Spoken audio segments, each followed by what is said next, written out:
నమస్తే ఉదయ్ న్యూస్ కి స్వాగతం. ముందుగా హెడ్లైన్స్ చూద్దాం.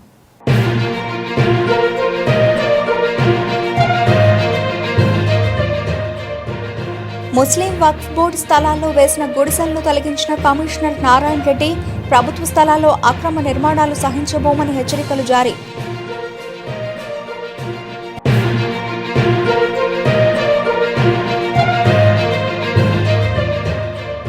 టీడీపీ మీడియా సోషల్ మీడియాలపై తీవ్ర స్థాయిలో మండిపడ్డ వైసీపీ సీనియర్ నేత అంబటి రాంబాబు, జగన్ కారు ఢీకొని సింగయ్య మృతి చెందినట్లు పుకార్లు పుట్టిస్తున్నారని ఆగ్రహం.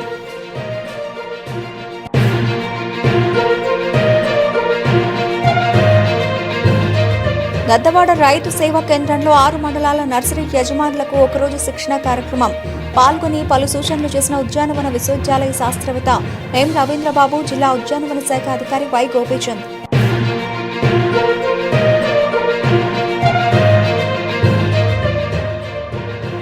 కూటమి ప్రభుత్వం అధికారంలోకి వచ్చిన తర్వాత ఉత్తరాంధ్రకు ఏం చేసిందో చెప్పాలి డిమాండ్ చేసిన మాజీ మంత్రి గుడివాడ అమర్నాథ్. ప్రకాశం జిల్లా పొదిలి నగర కమిషనర్ కేఎల్ఎన్ రెడ్డి అక్రమార్కుల గుండెల్లో రైళ్లు పరిగెత్తిస్తున్నారు. స్థానిక పొదిలి కర్నూలు రోడ్లో ఉన్న ముస్లిం వక్ఫ్ బోర్డు స్థలాల్లో అక్రమంగా రోడ్డు వేసి రాత్రికి రాత్రే గుడిసెలు వేసిన విషయం కమిషనర్ దృష్టికి రావడంతో వెంటనే జేసీబీతో గుడిసెలు అక్రమ కట్టడాలను పీకేశారు, రోడ్డును చెరిపివేశారు. ప్రభుత్వ స్థలాలను ఎవరైనా అక్రమంగా ఆక్రమించాలని చూస్తే సహించేది లేదని, తన దృష్టికి వస్తే ఎట్టి పరిస్థితుల్లో ఉపేక్షించేది లేదని ఆయన స్పష్టం చేశారు. అనధికారికంగా కొంతమంది వక్ఫ్ బోర్డు సభ్యులు కొంతమంది దగ్గర నగదు తీసుకుని రసీదు ఇస్తున్నారని, ఇలాంటివి చెల్లవని ఆయన తెలిపారు. పట్టణంలో నగర కమిషనర్ సంచలనాత్మక నిర్ణయాలు తీసుకోవడంతో ప్రజలు హర్షం వ్యక్తం చేస్తున్నారు. పట్టణంలో అనధికారిక లేఅవుట్లు, ప్రభుత్వ స్థలాల్లో అక్రమ నిర్మాణాలపై స్పందించాలని పలువురు కోరుతున్నారు. కొమరంలో 6 మండలాల షెడ్ నెట్ నర్సరీ యజమానులకు ఒకరోజు శిక్షణ కార్యక్రమాన్ని నిర్వహించినట్లు ఉద్యానవన విశ్వవిద్యాలయ శాస్త్రవేత్త రవీంద్రబాబు, జిల్లా ఉద్యానవన శాఖ అధికారి గోపీచంద్ తెలిపారు. ప్రకాశం జిల్లా కొమరోలు మండల పరిధిలోని దద్దవాడ రైతు సేవా కేంద్రంలో 6 మండలాల నర్సరీ యజమానులకు ఒకరోజు శిక్షణ కార్యక్రమాన్ని ఏర్పాటు చేశారు. కొమరోలు ఉద్యానవన శాఖ అధికారి సాయి శ్వేత ఆధ్వర్యంలో ఈ కార్యక్రమాన్ని ఏర్పాటు చేయగా ముఖ్య అతిథులుగా ఉద్యానవన విశ్వవిద్యాలయ శాస్త్రవేత్త ఎం రవీంద్రబాబు, జిల్లా ఉద్యానవన శాఖ అధికారి వై గోపీచంద్ పాల్గొని పలు సూచనలు చేశారు. ఈ సందర్భంగా ఉద్యానవన శాస్త్రవేత్త రవీంద్రబాబు మాట్లాడుతూ షెడ్ నెట్ నర్సరీలో నారుమడుల పెంపకంపై అవగాహన కల్పించారు. నారు పెంపకంలో వచ్చే సమస్యలు ముఖ్యంగా వర్షాకాలంలో నారు కుళ్ళు రావడం, ఆకుల మీద మచ్చలు రావడం, చీడపీడల బెడద ఎక్కువగా ఉండడం, మొలక శాతం తక్కువ రావడం, నారు దృఢంగా ఉండకపోవడం లాంటి సమస్యలు తగ్గించుకోవడానికి తీసుకోవాల్సిన జాగ్రత్తలను తెలియజేశారు. నీరు మరియు పోషక యాజమాన్యం మొక్కలను దృఢంగా తయారు చేయడం ఎలా, నారుమడిలో తీసుకోవాల్సిన సస్యరక్షణ చర్యలు, నాణ్యమైన నారు మొక్కల లక్షణాలు తదితర విషయాల మీద నర్సరీ యజమానులకు అవగాహన కల్పించడం జరిగింది. మనకి ఇక్కడ ప్రకాశం జిల్లాలో ఈ గిద్దలూరు ప్రాంతంలో షేడ్ నెట్ల కింద కూరగాయల నారు, మిరపనారు పెంచుకునే నర్సరీస్ బాగా ఎక్కువగా ఉన్నాయి. అయితే ఈ నర్సరీ యజమానులు కొన్ని విషయాల్లో కొన్ని జాగ్రత్తలు తీసుకోవడం ద్వారా మంచి నాణ్యమైన నారుని డెవలప్ చేసేదానికి అవకాశం ఉంది. కాబట్టి దాని గురించి ఈ శిక్షణ కార్యక్రమంలో మనం ఎటువంటి జాగ్రత్తలు తీసుకోవాలి. ముందుగా ఏంటంటే ఈ షేడ్ నెట్లు ఏర్పాటు చేసుకునేటప్పుడు నాణ్యంగా మంచి పర్సెంటేజ్ ఆఫ్ షేడ్ ఉన్నాయి, అట్లనే బాగా స్ట్రాంగ్గా ఉండే, స్ట్రెంగ్త్ ఎక్కువగా ఉండే షేడ్ నెట్లు వేసుకోవటం, ఇన్సెక్ట్ నుంచి రక్షణ కల్పించేదానికి ఇన్సెక్ట్ ప్రూఫ్ నెట్లు వేసుకోవటం, అట్లనే నాణ్యమైన కోకోపీట్ని, ఎందుకంటే కోకోపీట్ నాణ్యత తక్కువగా ఉంటే నారు నాణ్యంగా ఉండదు కాబట్టి నాణ్యమైన కోకోపీట్ని వేసుకోవటం, అట్లనే ఈ నారు బాగా పెంచుకోవటానికి ఎటువంటి యాజమాన్య పద్ధతులు, ఎటువంటి సస్యరక్షణ పద్ధతులు చేపట్టాలి అంటే నారు చిన్నగా ఉన్నప్పుడు ఈ షేడ్ నెట్లు అనేవి జాగ్రత్తగా మెయింటైన్ చేసుకోవటం, నాణ్యమైన కోకోపీట్ వాడుకోవటం, సరైన పోషకాలను అందించుకోవటం, అదే తెగుళ్ళు, పురుగులు ఉధృతిని గమనించుకుంటూ వాటికి సంబంధించిన పురుగు మందులు పిచికారీ చేసుకుంటూ నాణ్యమైన నారుని అభివృద్ధి చేసుకోవడానికి జాగ్రత్తలు తీసుకోవటం అనేది మనం ఇప్పుడు రైతులకు అవగాహన కల్పించడం జరిగింది. కాబట్టి ఆ విధంగా రైతులు మంచి జాగ్రత్తలు తీసుకొని నాణ్యమైన నారుని అభివృద్ధి చేసి నాణ్యమైన నారుని రైతులకి అందించవలసిందిగా కోరుకుంటున్నాం. జిల్లా ఉద్యాన శాఖ అధికారి వై గోపీచంద్ మాట్లాడుతూ నర్సరీ చట్టం 2010 ప్రకారం నర్సరీ నడుపుతున్న ప్రతి ఒక్క నర్సరీ యజమాని నర్సరీ రిజిస్ట్రేషన్ చేయించుకోవాలి మరియు లైసెన్స్ పొందవాలని అన్నారు. నర్సరీ రిజిస్ట్రేషన్ చేయించుకోవడానికి ఫారంలను పూర్తి చేసి తర్వాత ₹1000 ఆన్లైన్లో చలానా ద్వారా చేయించి ఆ చలాన్ను మరియు దరఖాస్తుతో పాటు సంబంధిత ధృవీకరణ పత్రాలను ఉద్యాన శాఖ కార్యాలయంలో అందజేయాలని తెలిపారు. నర్సరీలో నాణ్యత గల ఆరోగ్యకరమైన అధిక దిగుబడినిచ్చే వంగడాలు ఉత్పత్తి చేసుకోవాలని కొనుగోలుదారులకు తప్పనిసరిగా బిల్లు ఇవ్వాలని అన్నారు. చట్టపు నిబంధనలను పాటించని ఎడల నర్సరీ యజమానులపై చర్యలు తీసుకోబడనని తెలిపారు. ఈ కార్యక్రమంలో ఉద్యాన విస్తరణ అధికారి చిన్నశేషగిరి, గిద్దలూరు, రాజర్ల, కొమరోలు, బెస్తవారిపేట, కంభం, అర్ధవీడు గ్రామ ఉద్యాన వ్యవసాయ పట్టు పరిశ్రమ సహాయకులు మరియు 6 మండలాల నర్సరీ యజమానులు పాల్గొన్నారు. ఈరోజు మనం ఇక్కడ దద్దవాడ గ్రామంలో ఇక్కడ నర్సరీ యజమానులతోటి ఒక మీటింగ్ పెట్టడం జరిగింది. దీని యొక్క ముఖ్య ఉద్దేశము ఉన్నటువంటి రైతులకి, మిరప రైతులకి నాణ్యమైన నారుని అందించడమే కాకుండా ఈ నర్సరీ చట్టం 2010 కింద ప్రతి ఒక్క నర్సరీని ఆ చట్టం కిందట రిజిస్ట్రేషన్ కావాల్సిన అవసరం ఉంటుంది. అలాగే 3 సంవత్సరాలు దాటిన తర్వాత వాటి రెన్యువల్ కూడా దీని యొక్క ముఖ్య ఉద్దేశము. ఈ నర్సరీ చట్టంలో తీసుకోవాల్సినటువంటి జాగ్రత్తలు ఏంటి, నర్సరీ యజమానులు పాటించవలసినటువంటి పద్ధతులు కానీ, రిజిస్టర్స్, అలాగే టెక్నికల్ అడ్వైజర్స్ కూడా ఇవ్వడం జరిగింది. దీనికి ముఖ్యంగా ఈ దర్శి శాస్త్రవేత్త డాక్టర్ రవీంద్రబాబు గారు కూడా వచ్చేసి ఇక్కడ మనకి వారి టెక్నికల్ అడ్వైజర్స్ ఇవ్వడం జరిగింది. ఈ కార్యక్రమాన్ని ముఖ్య ఉద్దేశం నాణ్యమైన నారుని రైతులకి అందించడం. దాంట్లో భాగంగా రాష్ట్ర వ్యాప్తంగా జరుగుతున్నటువంటి ఈ శిక్షణ కార్యక్రమాన్ని మనం ఈ జిల్లాలో ఈరోజు ఇక్కడ జరుపుకోవడం జరిగింది. ప్రకాశం జిల్లా కొమరోలు రాష్ట్ర ప్రధాన రహదారిలో ప్రతిరోజు అనేక వందల వాహనాల వలన ట్రాఫిక్ సమస్యతో సతమతమవుతూ ఉండగా తాజాగా గడ్డి లారీలు వచ్చి ట్రాఫిక్ తీవ్ర అంతరాయం కలిగిస్తున్నాయి. గత వారం రోజులుగా కొమరోలు రాష్ట్ర ప్రధాన రహదారి మీదుగా కడప జిల్లాకు ప్రతిరోజు ఎక్కువ సంఖ్యలో గడ్డి లారీలు పడుతున్నాయి. లారీలపై లోడ్ విపరీతంగా వేయడం వలన కొమరోలు ప్రధాన రహదారి తక్కువగా ఉండడం వలన గడ్డి లారీలకు ఎదురుగా వచ్చే వాహనాల వారికి తీవ్ర ఇబ్బందులు ఎదురవుతున్నాయి. ఒక్కొక్క గడ్డి లారీ వచ్చిన ప్రతిసారి 20 నిమిషాల పాటు ట్రాఫిక్ ఆగిపోతోంది. ఇలా ఎదురుగా వచ్చే వాహనాలు వెళ్లడానికి లేక ప్రతి రహదారిలో భారీ సంఖ్యలో వాహనాలు ఆగిపోగా ద్విచక్ర వాహనదారులు, పాదచారులు తీవ్ర అవస్థలు పడుతున్నారు. కొమరోలు ట్రాఫిక్ సమస్య ఎక్కువగా ఉన్నందున బైపాస్ రోడ్డు అవసరం ఖచ్చితంగా ఉందని అధికారులు స్పందించి బైపాస్ రోడ్డు నిర్మాణాన్ని చేపడితే ఇలాంటి ప్రైవేటు వాహనాలు బైపాస్ ద్వారా వెళ్లడంతో ప్రధాన రహదారులలో పాదచారులకు, ద్విచక్ర వాహనదారులకు కొంత ఊరట లభిస్తుందని మండల ప్రజలు ఆశాభావం వ్యక్తం చేస్తున్నారు. అనకాపల్లి నియోజకవర్గంలో యువజన విభాగం నియోజకవర్గం అధ్యక్షులుగా జాజుల రమేష్, పట్టణ వైఎస్ఆర్సీపీ యోజన విభాగం అధ్యక్షులుగా వేగి తిరునాథ్, మండల వైఎస్ఆర్సీపీ యోజన విభాగం అధ్యక్షులుగా బాదపు హరికృష్ణ, కసిన్కోట మండల వైఎస్ఆర్సీపీ యోజన విభాగం అధ్యక్షులుగా నేటిపల్లి దివాకర్ స్థానిక వైఎస్ఆర్సీపీ పార్టీ కార్యాలయంలో ప్రమాణ స్వీకార మహోత్సవం ఎంతో ఘనంగా నిర్వహించారు. ఈ కార్యక్రమానికి ముఖ్య అతిథులుగా మాజీ మంత్రి, వైఎస్ఆర్సీపీ జిల్లా అధ్యక్షులు గుడివాడ అమర్నాథ్, అనకాపల్లి వైఎస్ఆర్సీపీ సమన్వయకర్త నలసాల భరత్ కుమార్, పెందుర్తి మాజీ శాసనసభ్యులు సమన్వయకర్త ఆదిప్ రాజు, వైఎస్ఆర్సీపీ రాష్ట్ర కార్యదర్శి బొడ్డేడ ప్రసాద్ విచ్చేశారు. వైఎస్ఆర్సీపీ పార్టీ అనకాపల్లి నియోజకవర్గంలో యువతను విభాగంలో పదవులు తీసుకున్న యువజన నాయకులు అందరూ కష్టపడి పార్టీని బలోపేతం చేస్తారని, అలాగే 2029 ఎలక్షన్లలో మళ్లీ వైఎస్ఆర్సీపీ అధికారంలోకి వచ్చే విధంగా మరలా వైఎస్ జగన్మోహన్ రెడ్డి ముఖ్యమంత్రిగా మనందరూ చూడాలని వచ్చిన అతిథులు పిలుపునిచ్చారు. అలాగే పార్టీ కార్యాలయం నుండి జిల్లా కలెక్టర్ కార్యాలయం ద్వారా దాకా ర్యాలీగా వెళ్లి పోరుబాటపై జిల్లా కలెక్టర్కు వినతి పత్రం ఇవ్వడం జరగనుందన్నారు. అలాగే కార్యక్రమంలో వైఎస్ఆర్సీపీ రాష్ట్ర కార్యదర్శి దంతులూరి దిలీప్ కుమార్, అనకాపల్లి పట్టణ అధ్యక్షుడు మందుపాటి జానకి రామరాజు, ఎంపీపీ గొర్లి సూరిబాబు, కొనతాల మురళీకృష్ణ, మలసాల కిషోర్, జడ్పీటీసీ దంతులూరి శ్రీధర్ రాజు, కలక గున్నయ్య నాయుడు, పెద్దశెట్టి గోవిందు, బొడ్డేడు శివ, పల్లెల సాయి కిరణ్, కేఎం నాయుడు, ఉగిన అప్పారావు, పెద్ద సంఖ్యలో సర్పంచులు, జడ్పీటీసీలు, ఎంపీపీలు, వార్డు మెంబర్లు, మహిళా కార్యకర్తలు పాల్గొన్నారు.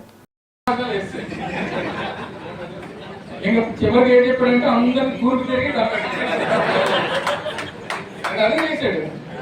పోలింగ్ పక్కన కూర్చోబెట్టుకొని ఆంధ్ర ప్రజలందరూ తూర్పు తిరిగి ఆ సముద్ర చూసి దండ పెడతారని ఈ పరిస్థితుల్లో ఇంకేం చేయగలుగుతాం? మనం ప్రజాస్వామ్యంలో ఉన్నాం. 5 సంవత్సరాలకు ఒకసారి ఎన్నికలు వస్తాయి. సంవత్సరం గడిచిపోయింది. సార్ అన్నట్టే ఏం మాట్లాడినారో తెలియదు కానీ కలుగురు తెరిస్తే సంవత్సరం అయిపోయింది. మీరు ఎందుకు కలుగురు తెరిస్తే 5 సంవత్సరాలు అయిపోతుంది అన్న జగన్మోహన్ రెడ్డి. అలా ఒకసారి కలుగురు తెరిస్తే సంవత్సరం అయిపోయింది, సంవత్సరం అయిపోయింది. ఇంకా మా అయితే ఇంకో సంవత్సరం ఇలా బాధపడతాం. 2027 వచ్చేసరికి డిగ్రీ టెస్ట్ లేకపోతే 1 India 1 ఎలక్షన్ లేకపోతే మన జగన్మోహన్ రెడ్డి గారు పాదయాత్ర ఏదో మొదలవుతుంది, మన ఎలక్షన్ వచ్చేస్తుంది, ఇబ్బంది ఉండదు. కానీ మళ్ళీ వచ్చేసరికి మనం గెలవాలనేటువంటి ఒకే ఒక ఉద్దేశం, మనకి వేరే టార్గెట్ లేవు. మళ్ళీ జగన్మోహన్ రెడ్డి గారు ముఖ్యమంత్రి చేయడం, భారత ఎమ్మెల్యే చేయడం, మనం అధికారంలోకి రావడం, ఇది తప్పితే గతంలో మన అవకాశం ఉన్నంత మేరకు కార్యకర్తలకి లీడర్స్ కి వాళ్ళు ఏ హోదాలో పెట్టాలనేటువంటి ప్రయత్నం చేస్తాం. కొంతమంది 70-80% చేయగలిగాం. సరే, కొంతమంది ఉండిపోయారు, కొంతమందికి ఆర్థికంగా నష్టపోయారు, ఇవన్నీ ఉన్నాయి. ఈసారి మళ్ళీ అధికారంలోకి వస్తే ఆ పరిస్థితులు ఉండవు అనేటువంటి విషయాన్ని మరొకసారి ఆ పరిస్థితులు రానివ్వం. ఎందుకంటే మళ్ళీ ఈ పరిస్థితి చూడాలనేటువంటి ఆ ఊహే చాలా భయంకరంగా ఉంది. మళ్ళీ మనం ప్రతిపక్షం అనేటువంటి మాట మన నోటంతా రావడానికి వీల్లేదు. ఈసారి మళ్ళీ అధికారం వస్తే కార్యకర్తలు చూసుకుంటాం, ప్రజలు చూసుకుంటాం, ప్రతి ఒక్కరిని చూసుకోవాలి.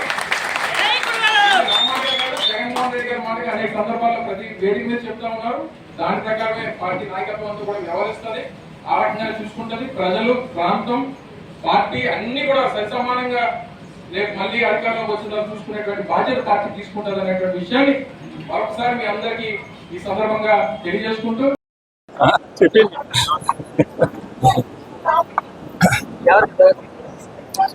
అందరికీ నమస్కారం. ఈరోజు అనకాపల్లి నియోజకవర్గంలో అనకాపల్లి నియోజకవర్గ యూత్ విస్తృత స్థాయి సమావేశం ఏర్పాటు చేయడం జరిగింది. నూతనంగా ఎన్నికైనటువంటి మా అనకాపల్లి నియోజకవర్గ యువజన విభాగం అధ్యక్షులు జాజుల రమేష్ గారు, అలాగే అనకాపల్లి రూరల్ మండల యువజన విభాగం అధ్యక్షులు హరి గారు, అలాగే కసింకోట మండల యువజన విభాగం అధ్యక్షులు సోదరుడు దివాకర్, అనకాపల్లి పట్టణ యువజన విభాగం అధ్యక్షులు వేగి శ్రీనాథ్, వీళ్ళందరూ కూడా ఈ రోజు నుంచి కొత్తగా బాధ్యతలు తీసుకొని నియోజకవర్గ పరిధిలో దాదాపు 1000 మందితో 1000 మంది యూత్తో ఈరోజు ఈ సమావేశం ఏర్పాటు చేసి వాళ్ళు నూతనంగా రానున్న రోజుల్లో వైఎస్ఆర్ కాంగ్రెస్ పార్టీకి అండగా జగన్మోహన్ రెడ్డి గారికి అండగా జగన్మోహన్ రెడ్డి గారు పార్టీ ఇచ్చిన ప్రతి కార్యక్రమాన్ని ప్రజల్లోకి తీసుకెళ్ళి ప్రజలు మోటివేట్ చేసి మళ్ళీ 2029లో జగన్మోహన్ రెడ్డి గారిని ముఖ్యమంత్రిగా చేయడమే ధ్యేయంగా ఈరోజు బాధ్యతలు తీసుకొని ఇంత చక్కగా ఈ సమావేశం ఏర్పాటు చేశారు. దీనికి సహకరించినటువంటి అనకాపల్లి నియోజకవర్గం నుంచి తరలివచ్చినటువంటి మా సోదరులు సోదరిమణులందరికీ ప్రత్యేకంగా ధన్యవాదాలు తెలుపుకుంటూ మా సీనియర్ నాయకులందరి సహాయాలు, వాళ్ళందరి ఆశీస్సులు, వాళ్ళందరి సూచనలు కొత్తగా ఎన్నికైనటువంటి యువజన విభాగం అధ్యక్షులకు ఉండాలని మనస్ఫూర్తిగా కోరుకుంటూ, తప్పకుండా వైఎస్ఆర్ కాంగ్రెస్ పార్టీ తరఫున జగన్మోహన్ రెడ్డి గారి తరఫున అబద్ధపు హామీలు ఇచ్చి అధికారంలోకి వచ్చినటువంటి కూటమి ప్రభుత్వాన్ని ఈ హామీలన్నీ అమలు మరి ఈరోజు మా అందరి మీద ఎంతో బరువు బాధ్యతలు పెట్టి మా అందరికీ కూడా వైఎస్ఆర్ కాంగ్రెస్ పార్టీ, వైఎస్ఆర్ అంటే యువజన శ్రామిక రైతు కుటుంబ పార్టీ, మరి వై అంటే ముందుంది కాబట్టి యువజన విభాగం ప్రతి కార్యక్రమంలో కూడా ముందుండాలనే ఆలోచనతో మరి ఈరోజు అనకాపల్లి నియోజకవర్గంలో పట్టణానికి వేగి తిరునాథ్ గారిని, అలాగే అనకాపల్లి మండల ప్రెసిడెంట్గా బాదబ హరికృష్ణ గారిని, కసింకోట మండల అధ్యక్షులుగా దివాకర్ గారిని ఈరోజు మల్సల్ భరత్ కుమార్ గారి ఆధ్వర్యంలో మరి ఈ కార్యక్రమాన్ని మమ్మల్ని నియమించడం జరిగింది. వారికి ప్రత్యేకమైన ధన్యవాదాలు తెలియజేస్తున్నాం. అలాగే మరి ఈ కార్యక్రమాలన్నిటికీ కూడా ముఖ్య అతిథిగా విచ్చేసిన మన జిల్లా అధ్యక్షులు గుడివాడ అమర్నాథ్ గారికి కూడా ప్రత్యేక ధన్యవాదాలు తెలియజేస్తూ, మరి మేమందరం కూడా మండల అధ్యక్షులు కానీ, జడ్పీటీసీలు కానీ, ఎంపీటీసీలు కానీ వాళ్ళు ఏదైతే దిశానిర్దేశం చేస్తారో ఆ కార్యక్రమాలన్నిటికీ కూడా తూచా తప్పకుండా ప్రతి కార్యక్రమంలో కూడా ముందుండి యువజన విభాగాన్ని ముందుగా నడిపిస్తామని చెప్పేసి ఈ వేదిక ద్వారా మేము అందరం కూడా మీకు హామీ ఇస్తున్నాం. వైఎస్ఆర్ సిపి అంటే ఈరోజు ప్రతి ఒక్కరూ కూడా మొన్ననే చూసాం, మా జెండాలు చూసినా, మా తాలూకా ఏ పదాన్ని చూసినా సరే భయపడే విధంగా రప్ప రప్ప రప్ప అంటే ఆ పదమే ఈ రోజు భయపడేలాగా ఆ సినిమాలో ఆ డైలాగ్ హైలైట్ అయ్యిందో లేదో తెలియదు, కానీ జగన్మోహన్ రెడ్డి గారి నోటి వెంట అంటే ఒక అభిమాని రేపు 29లో మీరు చేస్తున్న అకృత్యాలని, మీరు చేస్తున్న మారణ హోమానికి, మహిళలపై జరుగుతున్న అగత్యాలకి రేపు 29లో ఇటువంటి కార్యక్రమాలు చేపట్టిన ప్రతి ఒక్కడికి కూడా రప్ప రప్ప రప్ప అంటే ఏ రకంగా ఉంటుందో అని ఒక సూచన చేస్తే అది జగన్మోహన్ రెడ్డి గారు చేశారనే విధంగా మరి మీడియా వాళ్ళు చెప్పడం జరిగింది. ఆయన కూడా ఒకటే చెప్తున్నారు, మీరు ఎన్ని కొండలండకు దాకున్నా సముద్రాలు సప్త సముద్రాలు అవతల ఉన్నా తప్పు చేసిన వాడిని ఎవరిని కూడా వదిలిపెట్టే ప్రసక్తే లేదని జగన్మోహన్ రెడ్డి గారు చెప్తున్నారంటే మీరు అందరూ గుర్తుపెట్టుకోండి. మంచి చేయండి, మంచి పాలన చేయండి, మంచిగా నిలవండి, ప్రజలకు అండగా నిలవండి అని చెప్పి జగన్మోహన్ రెడ్డి గారు చెప్తుంటే మీరు అవన్నీ ప్రజలకు ఇచ్చిన హామీలు పక్కన పెడతాము, ప్రజల్ని మానవ హోమం సృష్టిస్తాము, మహిళపై అగత్యాలు చేస్తాము, మీరు అడగండి, సూపర్ 6 ను కూడా అడగండి, మేము అమలు చేసే విధంగా ఈ రోజు రాక్షస పాలన సాగిస్తున్న ఈ కూటమి ప్రభుత్వానికి మీ యువజన విభాగం నుంచి ఒకటే చెప్తున్నాం. ఇక ఎందుకంటే అనేక పార్టీ వాళ్ళ ముందు నుంచి పర్వాలు వెళ్ళాం. నా అనకాపల్లిలో యువజన విభాగానికి సంబంధించినటువంటి కార్యక్రమం జరుగుతుంది అని తెలియగానే చాలా ఆనందంగా మనకి రావడం జరిగింది. ఎందుకంటే నాకు కూడా పునాది, ఇవాళ నేను ఈ స్థాయిలో ఉన్నాను అంటే నాకు పునాది యువజన విభాగం.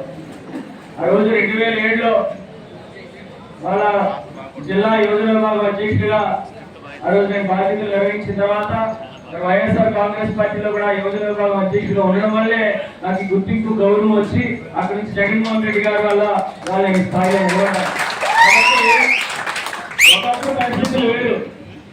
ఒకప్పుడు అంటే నేను యోజన విభాగం చేయడం కన్నా ఒక 2 టర్ముల ముందు వరకు ఎలా ఉండేదంటే యోజన విభాగం అధ్యక్షులు అంటే 50 సంవత్సరాలు కూడా యోజన విభాగం అధ్యక్షుల కింద ఉండేవారు. ఎవరికైనా ఇంకా అందరికీ అన్ని పోస్టులు ఫిల్ అయిపోయి ఎక్కడో దగ్గర పెట్టాలి అంటే ఆ యోజన విభాగం అధ్యక్షులు పెట్టి అనేటువంటి పరిస్థితులు ఒకప్పుడు ఉండేవి. కానీ ఇప్పుడు అలా కాదు. ఇప్పుడు ఖచ్చితంగా యూత్ అంటే ఒక మంచి యూత్. ఎందుకంటే వాళ్ళు ఇక్కడ ఉన్నటువంటి వేదిక మీద ఉన్నటువంటి నాయకత్వం కూడా వాళ్ళ అమరావతి దగ్గర నుంచి భరత్ కానీ నేను కానీ అందరూ కూడా ఈ జనరేషన్ ఒక ఏజ్ గ్రూప్ లో ఉన్నాం. కాబట్టి యువత్ కి ఎక్కువ ప్రోత్సహించేటువంటి అవకాశం వాళ్ళు జగన్మోహన్ రెడ్డి గారు మాకు కల్పించారు. మన నాయకుడే మంచి యువకుడు జగన్మోహన్ రెడ్డి గారు. అక్కడి నుంచి అందరూ కూడా వాళ్ళు చక్కగా పనిచేసేటువంటి అవకాశం వాళ్ళు కొత్తగా రమేష్ కానీ ఇతర వాళ్ళందరికీ కూడా వచ్చింది. ఇలా రమేష్ చాలా చక్కగా మాట్లాడారు, అనేకమైనటువంటి విషయాలు చెప్పారు. ఖచ్చితంగా ఆ మాట, ఎందుకంటే రమేష్ చెప్పడంతో పాటు ఆయన చేసినటువంటి కూడా మనం ఆల్రెడీ చూసాం. మిగతా అధ్యక్షులు ఎవరైతే ఉన్నారో వాళ్ళు కూడా ఒక మంచి స్ఫూర్తితో రోజు ఒక అవకాశం కలిగింది, ఇంకా మరింత మంచి ఫ్యూచర్ ఉండేటువంటి విధంగా మనకి వాళ్ళ అవకాశం వచ్చింది కాబట్టి కష్టపడి పనిచేసి మన అందరి లక్ష్యం ఒకటే, జగన్మోహన్ రెడ్డి గారు మళ్ళీ ముఖ్యమంత్రి చేసుకోవడం మన అందరి లక్ష్యం అనేటువంటిది గురిలో పెట్టుకొని మనందరం కూడా పనిచేయాలి. మనం ఎప్పుడో బుల్టెన్లో షార్ట్ బ్రేక్.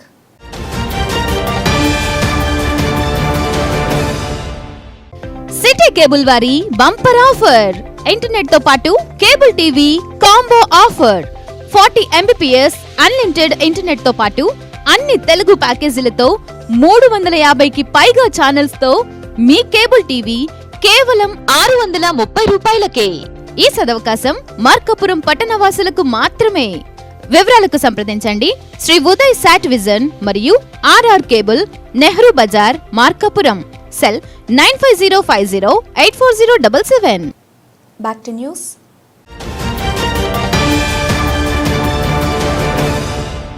ఆమ్ Aadmi party zonal coordinator Neti Maheswararao తన కార్యాలయం నుండి మాట్లాడుతూ గత ప్రభుత్వం రైతు భరోసా, ఈ ప్రభుత్వం అన్నదాన సుఖీభావ లాంటి పనికిమాలిన పథకాలతో బడ్జెట్లో వ్యవసాయ నిధులు మొత్తం పోతే రైతుకు మద్దతు ధర ఇవ్వడానికి నిధులు ఎక్కడ ఉంటాయని, రైతు భరోసా, అన్నదాత సుఖీభావ పథకాలు మేమున్న రైతులకు ఇచ్చే విధానం అంటే వ్యవసాయం చేస్తున్న 10% రైతులు పేరు చెప్పి పక్క రాష్ట్రాల్లో, పక్క దేశాల్లో ఉన్న భూమన్న రైతులకు ఇవ్వడం అంటే బడ్జెట్లో రైతు వాటాను తలా 4 రూపాయలు పంచే రాజకీయ పథకాలకు ఉపయోగించడమే అని చెప్పదలుచుకున్నాము. ఇప్పటికైనా ప్రభుత్వం పొగాకు, మిర్చి, మామిడి, కూరగాయలు పండించిన రైతుల నష్టాన్ని అంచనా వేసి సంపూర్ణ మద్దతు ఇస్తేనే వ్యవసాయం చేస్తున్న కొద్దిపాటి రైతన్నలు గ్రామాల్లో ఉండే పరిస్థితి ఉంటుంది. అలా జరిగిన పక్షంలో రైతులందరూ వలస వెళితే రైతు మీద ఆధారపడ్డ గ్రామీణ జీవనం, ప్రజల స్థితిగతులు దుర్బలంగా మారే పరిస్థితులు వస్తాయి. కాబట్టి ఈ కోణంలో లోతుగా ఆలోచించాల్సిన అవసరం ఉందని భావిస్తున్నామన్నారు. ఒక బ్యార్నీకి 2-3 లక్షల లాస్ వచ్చే పరిస్థితి అంటే వీటన్నిటికీ కారణం మాఫియా. ముఖ్యంగా ఐటీసీ లాంటి కంపెనీ మనం కానీ గమనిస్తే, నేను చిన్నప్పటి నుంచి కూడా ఈ పద్ధతిని గమనిస్తున్నా. దీంతో కొద్దిగా అవగాహన ఉన్న వ్యక్తిగా 1 సంవత్సరం ఏదైతే ఉందో లాస్ట్లో, ముఖ్యంగా లాస్ట్లో మాడు కూడా రేట్ వేసే పరిస్థితి వస్తుందంట. లాస్ట్ ఇయర్ చూస్తే నాకు తెలిసి మాడు కూడా 30,000 కింటాకి వేసిన పరిస్థితి. అంటే టెంప్ట్ చేస్తారు రైతుల్ని, అంటే రేట్లు ఎక్కువ ఉన్నాయి అనేది లాస్ట్లో కొంత రేట్ ఇచ్చేసినప్పుడు టెంప్ట్ చేసినప్పుడు. నెక్స్ట్ ఇయర్ రైతులు కూడా 4 రూపాయలు వస్తాయన్న ఆశతో ఒక వేయటం. ఆ పొగాకు వేసిన తర్వాత మళ్ళీ ఎక్కువ వేశారు కాబట్టి అంత లేదని చెప్పడం. నీకు నేను అడుగుతున్న ప్రశ్న ఐటీసీని, సో ఏదైతే బ్యారనీకి ఉందో ఇన్ని క్వింటాల్ అనేది మద్దతు లేదా ఇన్ని క్వింటాల్ పర్మిషన్ అని ఇచ్చినప్పుడు, సో నీకు ఎక్కువ వేస్తే ఏంటి తక్కువ వేస్తే ఏంటి, నీకు నీ మద్దతు ప్రకారం నీ పొగాకు బోర్డు లెక్కల ప్రకారం నువ్వు కొనాలి కదా. సో నీకు ఎక్కువ తక్కువ సంబంధం ఏంటి అంటే కావాలని ఒక మోనోపోలీ మార్కెట్, 2-3 కంపెనీలు ఉండేది. సో ఈసారి ఎక్కువ వేసినారు కాబట్టి సో రైతులను కూడా మానసికంగా రెడీ చేసి సో తక్కువ ధరలో ఒక 4-5 అయితే ఎక్కువ వేయటం, తక్కువ ధర వేసేసుకుంటూ వెళ్ళిపోయి లాస్ట్కి వచ్చేకి రైతులను నాశనం చేసే పరిస్థితి. ఇది ఒకవైపు మాఫియా. రెండో వైపు వచ్చేకి ప్రభుత్వం మనం చూస్తే పనికి మాలిన పథకాలన్నిటికీ మనీ పెడతా ఉంటారు. అంటే ఆ ప్రభుత్వం రైతు భరోసా అని ఇచ్చింది. సో ఈ ప్రభుత్వం అన్నదాత సుఖీగా ఉంటారు. నేను యాజ్ ఎ చార్ట్ అకౌంటెంట్ కొద్ది ఆర్థిక రంగం మీద పడుతున్న వ్యక్తి ఇది పనికి మాలిన పథకమే అంటాను. ఎందుకంటే సో మా ఊరే తీసుకోండి ఒక ఎగ్జాంపుల్, ఒక 100 మంది రైతులు, ఒక 200 మంది రైతులు ఉంటారు. ఒక 10 మంది మనం లెక్క పెడితే 15 మంది రైతులు ఉన్నారు ఊళ్ళో. ఈ 15 మంది రైతులకి మీరు ఇచ్చే సపోజ్ అన్నదాత సుఖీభావ పథకం అనుకోండి, 15,000. 15,000 ఇంటూ 10 మంది రైతులు ఎంత? 1,50,000. పోనీ 20 మంది రైతులు ఉన్నారు అనుకో 3 లక్షలు. బట్ 3 లక్షలకి మనీ ఆ రైతులకి వెళ్తుంది. ఎవరు వ్యవసాయం చేసే రైతులకి. మిగతా ఎవరైతే ఉన్నారో మీరు అనుకున్న 100 మంది మిగతా ఎవరైతే ఉన్నారో ఈ మనీ అంతా చెప్పాలంటే ఇటుపోతా ఉంది. ఇంచుమించు 1.5-2 కోట్లు ఒక ఊరికే ఎవరికి ఇస్తున్నా? భూమి ఉన్న రైతులకి ఇస్తున్నా. భూమి ఉన్న రైతులు ఎవరు? నేను కూడా భూమి ఉన్న రైతులే. సో మా అన్నోళ్ళు కూడా భూమి ఉన్న రైతులే. సో బయటకు వెళ్ళి రియల్ ఎస్టేటో లేదా వ్యాపారమో లేదా వాళ్ళ పిల్లలు అమెరికాలో ఉన్న వీళ్ళందరూ కూడా భూమి ఉన్న రైతులే. వీళ్ళందరికీ మనీ ఇచ్చేస్తున్నాం. అంటే తలా 10 రూపాయలు పంచేస్తా ఉన్నాం.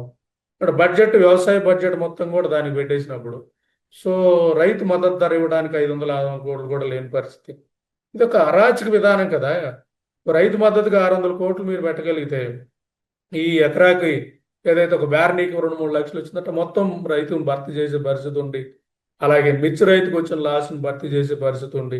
సో మార్కెట్ ఇంటర్వెన్షన్ ఫండ్ పెట్టి అవసరమైతే కోల్డ్ స్టోరేజ్లను ఎంకరేజ్ చేసి వేరే మార్కెటింగ్ ఒక ఇన్ని కార్పొరేషన్ పెట్టారు.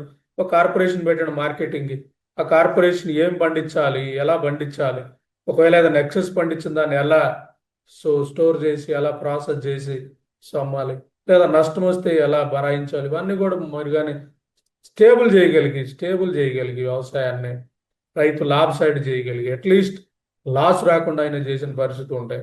సో రైతులు ఊళ్ళో ఉన్న వాళ్ళు ఉంటారు, ఇంకా బయట వాళ్ళు వస్తారు.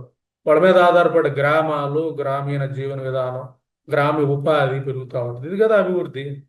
ఈ అభివృద్ధి చేయాలి కదా, ఇది కదా చేయాలి కదా. సో ఏది చేయకుండా సో టీవీలో ఓదర కొట్టడం, సో రైతులకు పండగ. ఏం పండగ? రైతులకి ఏం పండగ? రైతులు రోజు వలస వెళ్ళిపోతా ఉన్నారు. ఏపీ మాజీ మంత్రి, వైసీపీ సీనియర్ నేత అంబటి రాంబాబు టీడీపీ మీడియా, సోషల్ మీడియాలపై తీవ్ర స్థాయిలో మండిపడ్డారు. అయితే ఆయన మృతికి జగన్ ప్రయాణిస్తున్న వాహనమే కారణమని అనేక వీడియోలు సోషల్ మీడియాలో వైరల్గా మారాయి. దీంతో ప్రజల ప్రాణాలు బలి తీసుకునేందుకు జగన్ రాక్షసుడిలా తిరుగుతున్నాడని నెటిజన్లు మండిపడుతూ పోస్టులు పెడుతున్నారు. కాగా ఈ వ్యవహారంపై మాజీ మంత్రి అంబటి రాంబాబు స్పందిస్తూ మంత్రి నారా లోకేష్పై తీవ్ర స్థాయిలో మండిపడ్డారు. పాలనకి చెందినటువంటి వ్యక్తి, అలాగే మరొకరు సత్యనపల్లిలో సృహ తప్పి గుండెపోటుతో మరణించడం జరిగింది. ఈ చీలి సింగయ్య మాత్రం యాక్సిడెంట్ జరిగి మరణించాడనేది ఆ రోజునే సూపరింటెండెంట్ ఆఫ్ పోలీస్ చాలా క్లియర్గా ఒక స్టేట్మెంట్ ఇచ్చారు. అదేంటంటే దీనిలో సింగయ్య మరణానికి ప్రధానమైనటువంటి కారణం ఏంటంటే జగన్మోహన్ రెడ్డి గారు ప్రయాణిస్తున్నటువంటి వెహికల్ తగలేదు, కాన్వాయ్లో ఉన్నటువంటి వెహికల్స్ కూడా తగలేదు. కాన్వాయ్ మీన్స్ జగన్మోహన్ రెడ్డి గారికి ఎలవ్ చేసినటువంటి 2 వెహికల్స్ 3 వెహికల్స్, కాన్వాయ్ని అనుసరిస్తున్నటువంటి ముందు వెహికల్ నెంబర్ కూడా చెప్పారు ఆయన, తగిలి పడిపోయాడు అనే విషయాన్ని ఆయన చెప్పడం జరిగింది. ఆ తర్వాత ఆయన మరణించిన తర్వాత ఆయన పోస్ట్ మార్టం కూడా చేసే సమయంలో కూడా నేను అక్కడికి వెళ్ళాను. పోలీసు యంత్రాంగం అంతా కూడా ఏదో ఒక విధంగా దీన్ని వివాదం చేయాలి అనేటువంటి ఉద్దేశంతో వాళ్ళు ప్రయత్నం చేశారు. ఏంటంటే కిరణ్ కుమార్ వెళ్ళి వాళ్ళని పట్టుకొచ్చాడని, ఒక 30-40 మందిని తీసుకొచ్చే ప్రయత్నం చేశాడని రాంచి దాని మీద సింగయ్య మృతుడి యొక్క భార్యను సంతకం పెట్టమని కూడా పోలీసులు ఒత్తిడి చేశారు. అప్పుడు కిరణ్ కుమార్, అక్కడ మా ఇన్ఛార్జ్ కిరణ్ కుమార్, అదేవిధంగా కోటేశ్వరరావు జడ్పీటీసీ వాళ్ళు అడ్డం తిరిగి వీళ్ళు చెప్పింది మీరు రాసుకోండి అని చెప్తే అప్పుడు గత్యంతరం లేని పరిస్థితుల్లో వీళ్ళు చెప్పింది రాసుకున్నారు తప్ప లేకపోతే ప్రీ ప్లాన్డ్గా రాసుకొచ్చారు. ఎందుకని రాసుకొచ్చారంటే పైనుంచి మాకు ఆదేశాలు ఉన్నాయని చెప్పారు. ఆ తర్వాత నేను వెళ్ళి కూడా వాళ్ళకి చెప్పాను, మీరు ఏమి చెప్పాలనుకుంటున్నారో అది వాళ్ళు రాసిన దాన్ని చదువుకొని మీరు సంతకం పెట్టమన్న తర్వాత ఆ చీలి సింగయ్య గారి భార్య వారి బంధువులు కూడా చదువుకొని వారు చెప్పిందే రాసి ఇచ్చారు. లేకపోతే దానిలోనే ఎవరో ఒకరిని పెట్టాలనేటువంటి కుట్ర అప్పుడే ప్రారంభమైందని ఈ సందర్భంగా నేను చెప్పదలుచుకున్నాను. ఆ తర్వాత నాకు చాలా చిత్రం ఏంటంటే దీన్ని పెద్ద రాజకీయం చేయాలనే ప్రయత్నం చేస్తున్నారు. ఇవాళ అసలు ఇన్వెస్టిగేషన్ అథారిటీ అనేది పోలీస్ డిపార్ట్మెంట్ లాగా లేదు. ఆంధ్రజ్యోతి, ఈనాడు వాళ్ళే ఇన్వెస్టిగేషన్ అథారిటీ, వాళ్ళే కేసు ఇన్వెస్టిగేషన్ చేస్తున్నారు. సింగయ్యను బలి తీసుకున్న జగన్ వాహనం, నాకు అర్థం కాలేదు. ఇది యాక్సిడెంట్, ఆయన చనిపోయిన మాట వాస్తవం, పోస్ట్ మార్టం చేశారు, యాక్సిడెంట్ జరిగింది. ఏ బండి కింద పడ్డాడో అంటే ఎస్పీ గారు చెప్పాడు పలానా బండి కింద పడ్డాడు అని, పలానా బండి కొట్టింది అని చెప్పారు. మరి బలి ఏంటి? ఇంటెన్షనల్గా చేసేది బలి. ప్రమాదం బలి ఎట్ట అవుతుంది? ఇంతకుముందు జరగలేదా ప్రమాదాలు? చంద్రబాబు నాయుడు గారు కాన్వాయ్లో జరగలేదా ప్రమాదాలు? చంద్రబాబు నాయుడు మీటింగ్లు పెడితే జరగలేదా ప్రమాదాలు? ఈనాళ్ళు ఆ వార్త. ఇది కూడా అంతే, జగన్ వాహనానికి సింగయ్య బలి. బలి అంట ఏంటి మాట నాకు అర్థం కాల. ఎందుకంత అంటే జగన్మోహన్ రెడ్డి గారి వ్యక్తిత్వాన్ని హననం చెయ్యాలి అనేటువంటి ప్రయత్నం. నేను ఒకే ఒక విషయాన్ని చాలా స్పష్టంగా చెప్పదలుచుకున్నాను. నిజంగా జగన్మోహన్ రెడ్డి గారికి ఆయన కాన్వాయ్లోనే కాదు, పక్కన ఎక్కడైనా ప్రమాదం జరిగి పడి ఉన్నా కూడా జగన్మోహన్ రెడ్డి గారు కాన్వాయ్ ఆపుకొని వారిని హాస్పిటల్కు చేరేంత వరకు కూడా ఆయన ఊరుకోడు. ఆయన స్వభావం అలాంటిది. ప్రమాదం జరిగి రోడ్డు పక్కన ఎవరన్నా పడిపోతే నా వాహనానికి ఆయన వాహనానికి తగలని, మరో వాహనానికి తగలని, లేకపోతే మరొకటి జరగని, ఎక్కడ ఏం జరిగినా ప్రాణాపాయ పరిస్థితిలో ఉన్నట్టు ఆయనకి తెలిస్తే హాస్పిటల్కు పంపించి అప్పుడు మాత్రమే ముందుకు వెళ్ళేటటువంటి మనస్తత్వం కలిగినటువంటి వ్యక్తి జగన్మోహన్ రెడ్డి గారు. ఆయన దృష్టిలోకి రాకపోతే అది వేరే అంశం. వీళ్ళేంటి బలి అంట నాకు అర్థం కాల. కేవలం జగన్మోహన్ రెడ్డి గారు కారు వేసుకెళ్ళి గుద్దేశాడు అనేటువంటి భావంతో మీరు ప్రయత్నం చేస్తున్నారు. ఇది దుర్మార్గం అని ఈ సందర్భంగా నేను మనవి చేస్తున్నాను. ఇవాళ రకరకాల కథనాలు ఏదో తీసుకొస్తున్నారు, నాకు అర్థం కానటువంటి కథనాలు. కూటమి ప్రభుత్వం అధికారంలోకి వచ్చిన తర్వాత ఉత్తరాంధ్రకు ఏం చేసిందో చెప్పాలని మాజీ మంత్రి గుడివాడ అమర్నాథ్ డిమాండ్ చేశారు. ఆదివారం ఆయన మీడియాతో మాట్లాడారు. యోగా కార్యక్రమాన్ని చంద్రబాబు పబ్లిసిటీకి వాడుకున్నారు. యోగాకు వచ్చిన విద్యార్థులకు ప్రభుత్వం సరైన సౌకర్యాలు కల్పించలేదు. డైవర్షన్ పాలిటిక్స్ చేయడంలో చంద్రబాబు దిట్ట అన్నారు. రేపు రాష్ట్ర వ్యాప్తంగా అన్ని జిల్లా కేంద్రాల్లో వైఎస్ఆర్సీపీ యువత పోరు నిర్వహిస్తున్నాం. చంద్రబాబును ప్రజల్ని నమ్మి నట్టేట ముంచారు. విశాఖకు ప్రధాని మోదీని ఆహ్వానించి పెద్ద డ్రామా చేశారు. గిరిజన పిల్లల్ని యోగా పేరుతో ఇబ్బంది పెట్టారు. 300 కోట్ల రూపాయలు ఖర్చు చేసి కనీసం భోజనాలు, మ్యాట్స్, టిఫిన్స్, మంచినీళ్లు ఇవ్వలేకపోయారు. ప్రజల్ని డైవర్ట్ చేసేందుకు చంద్రబాబు యోగా డ్రామాలు. తక్కువ సమయంలో ఎక్కువ తప్పులు చంద్రబాబు రికార్డు సృష్టించారు. వైఎస్ఆర్సీపీ హయాంలో జరిగిన అభివృద్ధి తమ హయాంలోనే జరిగిందని కూటమి ప్రభుత్వం ప్రచారం చేసుకుంటోందని మండిపడ్డారు. యోగా వల్ల అందరి ఆరోగ్యం బాగుండాలనేటువంటి ఉద్దేశంతో వారు ఏదో తపన పడి చేస్తున్నటువంటి కార్యక్రమాన్ని మన రాష్ట్ర ముఖ్యమంత్రి గారు ఏంటంటే దీన్ని ఒక పెద్ద ఈవెంట్ కింద తీసుకొని తన పబ్లిసిటీకి వాడుకునేటువంటి ప్రయత్నం చేసినట్టుగా కనిపించింది తప్ప ఎక్కడ కూడా ప్రజలకి ఎంత అసౌకర్యానికి గురయ్యారు, ప్రజలు వచ్చినటువంటి పిల్లల్ని కనీస సౌకర్యాలు లేకుండా ఏ రకంగా ఇబ్బంది పెట్టారు, కనీస ఏర్పాట్లు లేకుండా ఏ రకంగా గాలికి వదిలేశారు అనేటువంటి విషయాలన్నింటినీ కూడా మళ్ళీ నేను కొత్తగా చెప్పాల్సినటువంటి పని లేదు. ఎందుకంటే ప్రపంచం అంతా చూసింది. రాష్ట్రంలో ప్రజలందరూ కూడా చూశారు. అసలు ఎందుకు ఇటువంటి కార్యక్రమాలు చేయడానికి చంద్రబాబు నాయుడు గారు తపన పడతారని చెప్పి ఆలోచన చేసినప్పుడు ప్రజల తాలూకా దృష్టిని మరల్చడానికి ఆయన చేసేటువంటి డైవర్షన్ పాలిటిక్స్ని, ఆ డైవర్షన్ పాలిటిక్స్కి ఇటువంటి సందర్భాల్ని వాడుకోవడానికి బాగా ఉపయోగించుకుంటారు చంద్రబాబు నాయుడు గారు అనేటువంటిది సహజంగా రాజకీయాల పట్ల కాస్త ఆసక్తి ఉన్నటువంటి వారు, రాజకీయాల మీద అవగాహన ఉన్నటువంటి వారు ఇట్టే పసిగట్టేటువంటి విషయం మళ్ళీ కొత్తగా చెప్పాల్సినటువంటి పని లేదు. ఈ పరిస్థితుల్లో అసలు మనం గత సంవత్సరం అధికారంలోకి వచ్చినప్పుడు, కూటమి ప్రభుత్వం ఈ రాష్ట్రంలో అధికారంలోకి వచ్చినప్పుడు ఏ కారణం చేత, ఏ హామీలు ఇచ్చి అధికారంలోకి వచ్చింది, ఈ సంవత్సర కాలంలో మనం ఏం నిలబెట్టుకున్నాం, అసలు ఏదైనా హామీ ఇచ్చినటువంటి హామీని అమలు చేసేటువంటి దానికి మనం ఏదన్నా ఆ తపన పడ్డామా లేదా, ఈ విషయాలన్నీ పక్కన పెట్టి గిన్నీస్ బుక్ ఎక్కామా లేదా మనకు మంచి పబ్లిసిటీ వచ్చిందా లేదా, మనం బాగా మార్కెటింగ్ చేసుకున్నామా లేదా, ఈ విషయాల మీద ఉన్నటువంటి తాపత్రయం, తపన చంద్రబాబు నాయుడు గారికి ప్రజలకు ఇచ్చినటువంటి హామీల మీద ఉండుంటే బాగుంది అనేటువంటి విషయాన్ని నేను కాదు ప్రజలందరూ కూడా అనుకుంటా ఉన్నారు.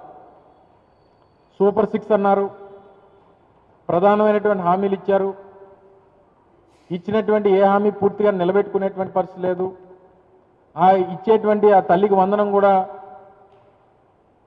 సంవత్సర కాలం నుంచి వైఎస్ఆర్ కాంగ్రెస్ పార్టీ జగన్మోహన్ రెడ్డి గారి నాయకత్వంలో అనేక సందర్భాల్లో వారి మీద ఒత్తిడి తీసుకుని వచ్చి రాష్ట్రంలో పేదవాడు, రాష్ట్రంలో పేద విద్యార్థులు, ఆ పేద తల్లిదండ్రులు ఇబ్బందులు పడతా ఉన్నారు, వారికి ఇబ్బంది కలుగుతూ ఉందని చెప్పి ప్రభుత్వం మీద ఒత్తిడి తీసుకుని వస్తే అది కూడా దాదాపు 30-35% కోత విధించి ఇవ్వాల్సినటువంటి డబ్బుల్లో 2,000 రూపాయలు కట్ చేసి ఇప్పటికి ఎంతమంది పడిందో ఎంతమందికి పడలేదో తెలియనటువంటి పరిస్థితిలో ఒక పథకాన్ని అమలు చేశారు. ఇక మిగిలినటువంటి పథకాలన్నింటినీ కూడా ఎప్పుడు అమలు చేస్తారని చెప్పి ప్రజలు అడుగుతూ ఉంటే అసలు ఇంకా పథకాలన్నీ అమలు చేసేసినట్టే, దీని గురించి ఎవరు కూడా మాట్లాడాల్సినటువంటి అవసరం లేదు, ఎవరైనా గట్టిగా మాట్లాడితే అది నాలుగు మందం అనేటువంటి మాట నేరుగా ఈ రాష్ట్ర ముఖ్యమంత్రి గారే అనడం అనేటువంటిది చాలా శోచనీయం. అందుకే రేపు వైఎస్ఆర్ కాంగ్రెస్ పార్టీ కూడా జగన్మోహన్ రెడ్డి గారి పిలుపు మేరకు రాష్ట్ర వ్యాప్తంగా 26 జిల్లా కేంద్రాల్లో కూడా యువత పోరు పేరిట, ఎందుకంటే ఇవి ఇప్పటివరకు నబిల్చిన updates. Keep watching Uday news.